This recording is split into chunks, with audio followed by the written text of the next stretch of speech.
आज जो हमारी गेस्ट हैं उनको सब वंडर गर्ल ऑफ इंडिया के नाम से जानते हैं। Please give an energetic and warm welcome to Janvi.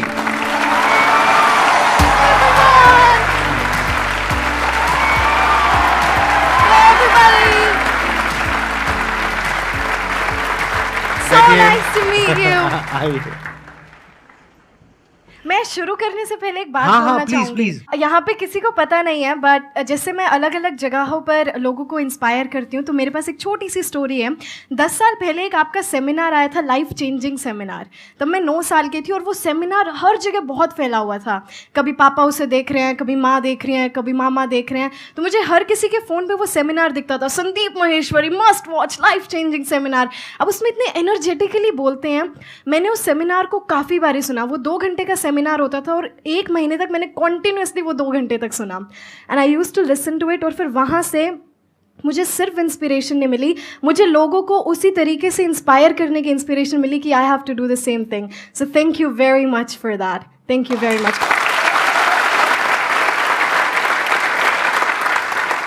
आपके आई थिंक कई तरह के एक्सेंट है ना, मैंने देखा आपका एक वीडियो में देखा था मैंने कि आप यूएस एक्सेंट में भी बोल लेते हो, यूके में भी बोल लेते हो, और कौन कौन से एक्सेंट? ब्रिटिश, अमेरिकन, आरपी, पोश, ऑस्ट्रेलियन, स्कॉटिश, कैनेडियन, नॉर्फॉक। अभी कौन सा चल रहा है?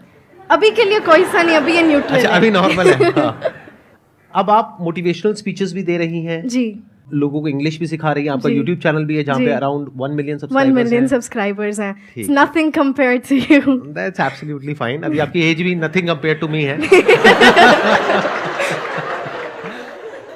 तो अब मैं ये जानना चाहूंगा कि ये इसकी शुरुआत कहाँ से हुई, यानी आपके अंदर एक थॉट कहाँ से आया कि मेरे को इंग्लिश बोलना सीखना है? ये एक्चुअली थॉट पहले मुझे नहीं आया था, मेरे पापा को आया था। आपके पापा भी यहाँ पर हैं? जी, मेरे पापा वो बैठे हुए नमस्कार जी।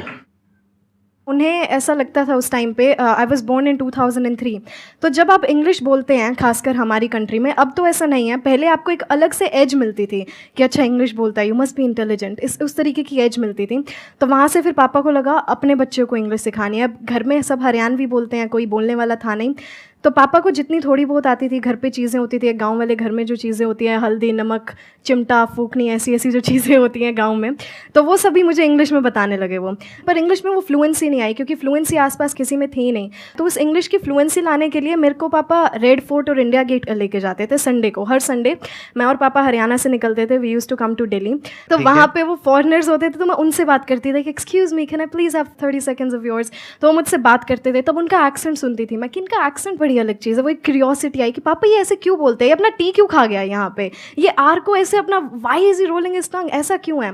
तो पापा से जैसा अपना हरियाणवी डायलेक्ट है, ये उनका डायलेक्ट है। हालांकि वो एक्सेंट था, पर उस टाइम यही लगता था ये उनका डायलेक्ट है।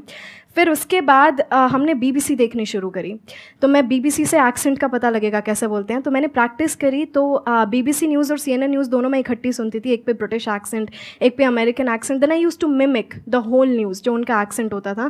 तो वहाँ से लगा अब इसमें फ्लुएंसी चाहिए, इसमें भी मास्टरी चाहिए। फिर उस मास्टरी के लिए I used to watch YouTube videos, I used to read phonetic transcription of different accents, and that's how I learn 9 different accents today. क्या बात है। तो अब आप लोगों के माइंड में कुछ क्वेश्चंस आ रहे होंगे इनसे रिलेटेड, जो भी आप लोगों के माइंड में आ रहे हैं आप पूछ सकते हैं। जानवी मैम, पहले क्वेश्चन आपसे है कि मतलब अभी जो मैं तैयारी कर रहा हूँ, नीट का तैयारी कर रहा हूँ, तो इंग्लिश सीखने के लिए उतना टाइम नहीं मिलता है कि मतलब पढ़ाई छोड़ के अगर मैं इस चीज़ पे ध्यान दूँ उतना, तो उस पढ़ाई पे फिर मेरा वो चला जाता है, मतलब कम आने लगता है मार्क्स वगैरह वगैरह। तो ये कॉन्फिडेंस लाने के लिए कि जैसे आगे अगर नीट अगर पास हुआ तो फिर MBBS की सीट में, एंड वहाँ तो इंग्लिश काफ़ी सारा नेसेसरी है, तो उस चीज़ को कैसे मतलब बिल्डअप करूँ कि मैं हाँ मुझे अब आ गया कि मैं अब जाके वहाँ पे जाके ये नहीं होगा, हेजिटेशन मुझे नहीं होगी बोलने के लिए, तो इस चीज़ को मैं कैसे बिल्डअप करूँ?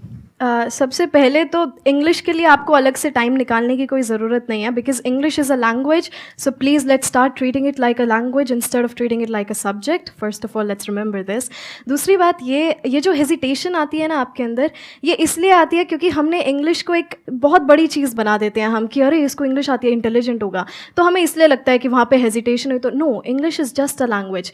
एक लैंग्वेज को सीखने के लिए आप सबसे पहले क्या करते हैं? आपने हिंदी को सीखने के लिए क्या किया? अब यहाँ पर सारे बोलेंगे कि ये तो हमारे एनवायरनमेंट में था। तो अब हमारे एनवायरनमेंट में इंग्लिश नहीं है, पर हम अपने इनर एनवायरनमेंट में, आप सोशल मीडिया चलाते हैं, यस तो सोशल मीडिया पे हम काफ़ी सारे रील्स देखते हैं, काफ़ी सारे पेजेस को फॉलो करते हैं. So start watching all of those in English. शुरू में आपको दिक्कतें आएंगी समझने में कि ये क्या बोल के चला गया, but if you gonna encounter those things again and again. Hindi कैसे सीखी हमने? हम उन चीज़ों को बार बार सुनते रहे, हमें वो चीज़ें पता लगने लगी कि किस सिचुएशन में हम कौन सा वर्ड यूज़ कर रहे हैं, किस सिचुएशन में हम कैसा सेंटेंस यूज़ कर रहे हैं. तो इसी तरीके से आपको इंग्लिश सीखना है. तो स्पीकिंग के लिए you have to listen more and more. So जब आप बोल रहे हैं सोने से पहले गिव योर सेल्फ 10 मिनट्स और आप पूरे दिन का एक रिकैप लीजिए. Okay, I woke up at this time, then I did this, I took a bath, I had my breakfast. तो ये छोटी छोटी चीज़ें. So start with small sentences first, then big paragraphs.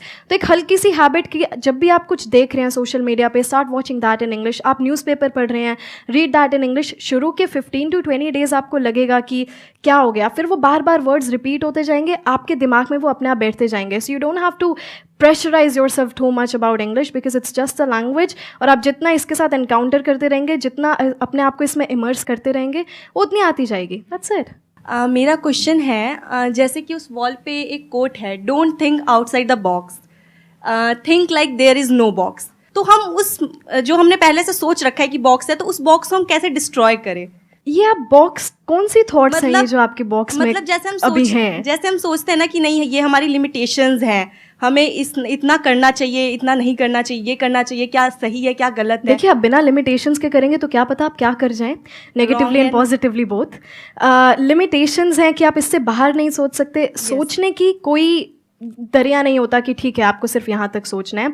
But हाँ, आपको अंदर ये सेल्फ कॉन्फिडेंस भी होना चाहिए कि मैं इतना सोच रहा हूँ तो मैं ये काम कर भी सकता हूँ. मेरे पास वो सेल्फ कॉन्फिडेंस है, मेरे पास उतनी नॉलेज है, या फिर मैं उतनी नॉलेज बिल्ड कर सकती हूँ कि मैं जितना सोच रही हूँ ये काम मैं कर सकती हूँ या नहीं. सो बॉक्स जैसा कुछ नहीं होता. Think outside the box. There is no box. You know, आपकी थॉट्स की कोई लिमिट नहीं है, और आपकी जो आपका सक्सेस है उसकी भी कोई लिमिट नहीं है. बट वन थिंग, हमारे अंदर कॉन्फिडेंस की जगह ओवर कॉन्फिडेंस आ जाता है. इतना बड़ा सोच लिया, कर तो लेंगी, हमारी पूरी ज़िंदगी उस सोचने में निकल जाती है. वही मैं कहती हूँ जो मैंने अभी आपको भी बताया था कि हम अपने फ्यूचर के बारे में सोचते हुए हम अपने प्रेजेंट को एस्केप कर देते हैं. तो आप सोचिए, आप सोचने में इतना टाइम लगाएंगे ही नहीं जब आप अपने प्रेजेंट में काम कर रहे होंगे. तो आप जितना काम करेंगे आपको फ्यूचर के बारे में उतना ही कम सोचने को मिलेगा, क्योंकि इतना वक्त होगा ही नहीं. जब आप किसी चीज़ में अपने आप को इमर्स कर लेते हैं, आपके पास वो समय नहीं होगा कि आप उस चीज़ के बारे में इतना सोचें. तो देयर इज़ नो बॉक्स. आपके दिमाग में ये कभी आएगा भी नहीं, oh there is a box. No, there is no box. You just have to do your work and your everything's gonna be great, everything's gonna be perfect. Thank you. देखना, ध्यान से समझना, ये जो लिमिटेशंस हैं या ये जो बॉक्स है, ये बॉक्स क्या है, पहले तो इसको अच्छे से समझ लो. जो भी आपकी नॉलेज का दायरा है और आपके एक्सपीरियंस का दायरा है, वो आपका बॉक्स है. उसके बाहर आप चाहें भी तो नहीं सोच सकते, because thought can not operate outside of knowledge and experience. जो नॉलेज और जो एक्सपीरियंस आपके माइंड में फीडेड है, या जो आपके घर वाले, आपके आसपास वाले आपको बोल रहे हैं कि ये हो सकता है या नहीं हो सकता, दोनों ही बातें कहां से आ रही है? मेरे माइंड से आ रहा है कि हो माइंड में कहां से आ रहा है? माइंड मतलब ब्रेन. थॉट क्या होता है? थॉट कैसे काम करता है? Thought works on knowledge and experience. तो जिस तरह का नॉलेज और एक्सपीरियंस आपके पेरेंट्स को है, आपके आसपास वालों को है और आपको है, उसके बियॉन्ड आप चाहो भी तो नहीं सोच सकते. कोई ऐसी कंट्री के बारे में आप सोच सकते हो जिसके बारे में ना आपने पढ़ा हो ना वहां पर गए हो? No sir. Our mind operates within the confines of knowledge and experience. तो क्या करना चाहिए? इसका मतलब क्या है कि हमेशा अपने दिमाग को खुला रखो. बड़े क्लियरली बोलना है कि ये मुझे पता है या नहीं पता है. तो जो हो सकता है और नहीं हो सकता है, that is on the basis of कि आपको क्या पता है क्या नहीं पता है. तो अगर मैं अपने पता है कि दायरे को बढ़ा लूं, तो जो हो सकता है उसका भी दायरा बढ़ जाएगा. जैसे आज मेरे लिए जो पॉसिबिलिटीज है, या जहां तक मेरा माइंड सोच सकता है, क्या आपका सोच सकता है? नहीं. आप कह रहे हो नहीं, क्यों? वजह बताओ क्यों? नॉलेज.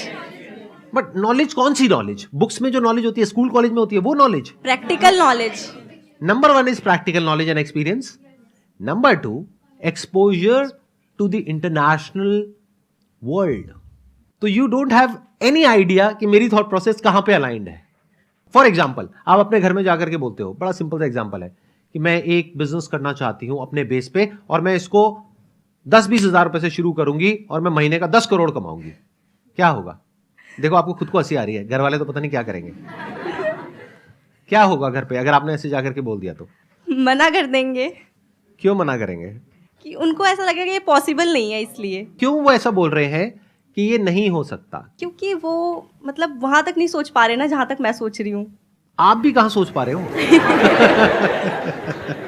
ये तो मैं सोच पा रहा हूं, आप भी कहां सोच पा रहे हो? एक मिनट रुको, देखो वो क्यों नहीं सोच पा रहे, क्योंकि उन्होंने अपने आसपास में क्या देखा है कि बिजनेस कैसे होता है। इंडिया में अगर आप ज्यादातर देखोगे बिजनेसेस कैसे होते हैं, पैसा लगा करके पैसा कमाया जाता है। पहले बहुत बड़े पैसे की इन्वेस्टमेंट करी जाती है और वो जो पैसा लगाया जाता है उसमें बहुत बड़ा रिस्क होता है। तो पहले तो हमने अपने आसपास में यही देखा है, तो उनका एक्सपीरियंस यही कहता है। नॉलेज बिजनेस से रिलेटेड कहीं कुछ है ही नहीं। स्कूल में कॉलेज में थोड़ा बहुत बिजनेस स्टडीज पढ़ लिया, वो बिजनेस थोड़ी ना होता है। स्टार्टअप क्या होता है, कैसे होता है, इस दुनिया के बारे में तो कुछ पता ही नहीं।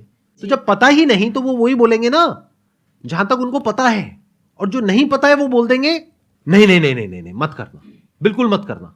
अब सवाल उठता है आपका, जी आप कैसे सोच पाओगे वहां तक? अगर ऐसा कुछ हो जाए तो बुरा है या अच्छा है? नहीं, अच्छा है, बुरा नहीं है। क्यों? क्योंकि अगर कोई बिजनेस में स्टार्टअप हम कर रहे हैं तो ये बुरा थोड़ी है। अब अगर आपको अपनी थॉट प्रोसेस को ऐसा बनाना है तो यहाँ पे अब दो चीजें समझने वाली है। एक तो ये कि अगर आप किसी और की थॉट प्रोसेस चेंज करना चाहते हो तो उसके ऊपर आपका कंट्रोल 0% है। तो अपनी थॉट पे दिमाग लगाओ ना, कि अपने आप को ऐसा बनाओ कि आप कन्विंस कर सको। लेकिन आपको कन्विंस करने के लिए क्या करना पड़ेगा? पहले अपने दिमाग को इस लेवल पे लाना पड़ेगा कि आपको समझ आएगी कैसे पॉसिबल है। एक्चुअल में समझना पड़ेगा ऐसे लोगों की कहानियों को, ऐसे लोगों की जर्नी को जिन्होंने इसको पॉसिबल करके दिखाया। ये पहला स्टेप है बॉक्स को तोड़ने का। मैं ये काफ़ी बारी नोटिस करती हूँ कि हम जो हैं, जितना भी हम आगे अपने करियर में जो भी करते हैं, हम लोगों को देख कर करते हैं। फॉर एग्जांपल हमारे आसपास वाले क्या कर रहे हैं, किसी ने नॉन मेडिकल फील्ड लिया है तो चलो हम भी लेते हैं, इसमें करियर बना लेंगे। हमारे खुद का कोई रिसर्च नहीं होता किसी भी चीज़ को लेकर। हम लोगों की बात सुनते रहते हैं। हमारे मम्मी पापा ने कहा ये वाला एग्ज़ाम कर लो, 2 साल की मेहनत है, हो जाएगा। तो हम काफ़ी बारी जो है ना सिर्फ दूसरों की बात सुन के हम करते हैं, या फिर हमने जो भी आज तक सुना है, क्योंकि आपके पास जो नॉलेज है वो आपके टीचर्स ने आपको बोला, आपके पेरेंट्स ने बोला, सोसाइटी ने जो बातें बोली, हम उनको फॉलो करते रहते हैं। हमारी खुद की रिसर्च कहीं पर नहीं होती। अब मुझे कब क्या पता था कि मैं 6-7 साल की थी कि कुछ एक्सेंट नाम की भी कोई चीज़ होती है, but I had a curiosity कि ऐसा कुछ करना है। तो मैंने खुद की रिसर्च करी, इसकी क्लासेस कहाँ से मिलेंगी, इंडिया में कोई नहीं सिखाता तो इसका ऑनलाइन कहाँ से मिलेगा। So have your own research, build your own ideas, books पढ़िए ज़्यादा से ज़्यादा। अब थोड़ा सा बाहर निकलेंगे ना, लोगों से बात करेंगे, आपको पता लगेगा। हम एक ही चीज़ में खुश होते रहते हैं। एक कोट काफ़ी चलती है आजकल सोशल मीडिया पे, you can't build a kingdom with someone who still craves attention from the village. तो आप वहाँ पर सोचते रहेंगे, आप वहाँ की लेवल की बातें कभी नहीं सोचेंगे। तो आप बाहर निकलिए, लोगों की बातें सुनिए, बुक्स पढ़िए अलग अलग। तो इस दिमाग को है ना खोलिए, सिर्फ एक फील्ड पे नहीं रहना है हमें, अलग अलग फील्ड्स को भी एक्सप्लोर कीजिए। अब काफ़ी सारे लोग ये भी बोलेंगे इतना टाइम नहीं है हमारे पास, बड़े एग्जाम्स की तैयारी कर रहे हैं हम। आई गेट इट, पर जो डेली लाइफ की जो बातें होती हैं, that research, so make build your own ideas. आप अपने आप सोचना शुरू कर देंगे क्या हो रहा है। ऑब्वियसली आप किसी और के थॉट प्रोसेस को नहीं बदल सकते, पर अपने आप के थॉट प्रोसेस को आप इवॉल्व कर सकते हैं धीरे धीरे। Thank you everyone. Thank you so much. Thank you. Thank you ji. Thank you very much. Thank you sir.